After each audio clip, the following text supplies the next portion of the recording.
We're starting to ramp down the peak of severe weather season, but I think there's going to be a lot of insurance companies that are going to be feeling the pain this year. Victor Gensini, professor of meteorology at NIU, says it's been a busy year across the U.S., not only for tornadoes, but for significant hail and severe winds.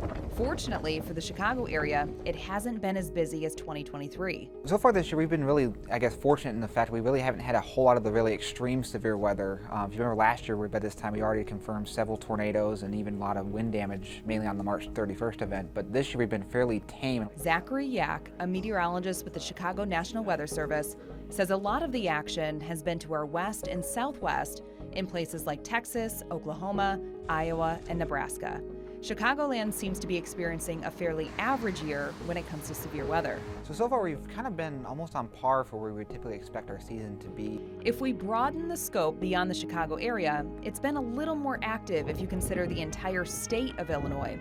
We spoke to Illinois state climatologist Trent Ford. It's been busy so far, right? I mean, and this year, similar to last year, we've seen severe weather in every month. Ford says we aren't quite to the point of last year as far as the number of tornadoes across Illinois, but it's been an active year if you consider hail and damaging wind reports. It's been a remarkably active hail year so far. So far we've had 158 severe hail reports. As of the beginning of June, Ford says that for this point in the year, this has been the most hail reports on record that we've seen in the last 24 years. To me, hail and damaging winds are a much bigger story because they're way more frequent, right? If I survey 100 people in an audience and ask them, have you seen a tornado before? Very few, a couple hands go up, and I say, how many of you have seen large hail before? And everybody's hand goes up. According to Victor Gensini, hail produces 10 to 15 times more in insured losses every year than tornadoes do.